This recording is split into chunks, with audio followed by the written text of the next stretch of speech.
Halo, nama aku Haikal, absen 14. Halo, nama saya Leonaldi Wijaya, absen 17. Hai, aku Natasha Audrilia, absen 24. Halo, saya Rehan Gasnomi, absen 29. Halo, nama aku Siti Holisa dari absen 32. Halo, nama aku Sukailati Azad, absen 34.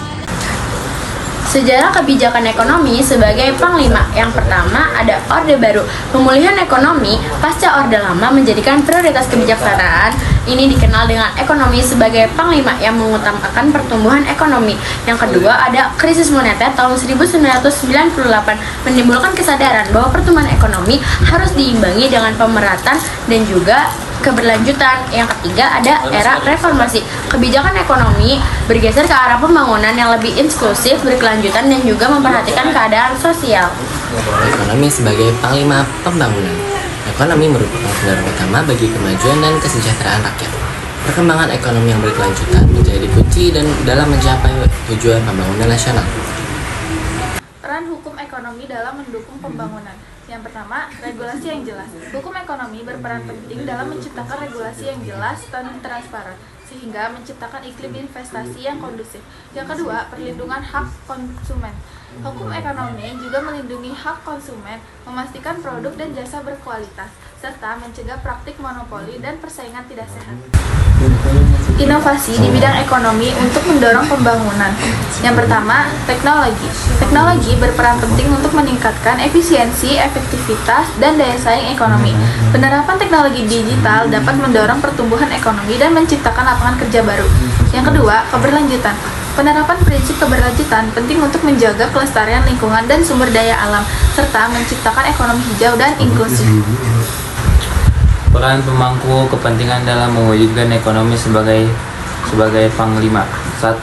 Pemerintah. Pemerintah berperan penting dalam menciptakan kebijakan ekonomi yang kondusif, mengelola keuangan negara yang baik dan mendorong investasi. Yang kedua ada swasta. Sektor swasta berperan dalam menciptakan lapangan kerja, meningkatkan produktivitas dan mendorong inovasi yang di bidang ekonomi.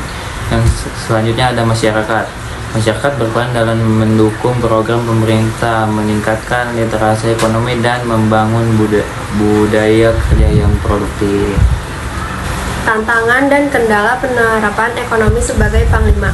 Yang pertama, ketimpangan ekonomi. Ketimpangan ekonomi merupakan tantangan utama. Pembangunan ekonomi tidak merata menyebabkan kesenjangan antara kelompok kaya dan miskin.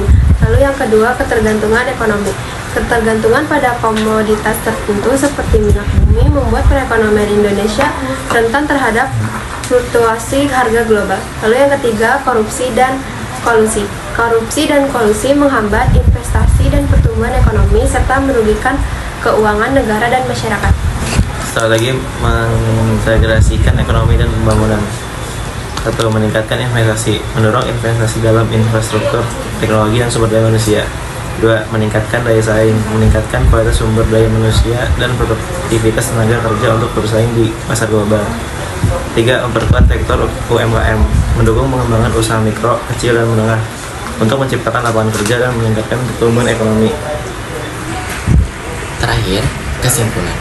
Ekonomi sebagai panglima pembangunan merupakan konsep yang strategis untuk mencapai tujuan pembangunan nasional.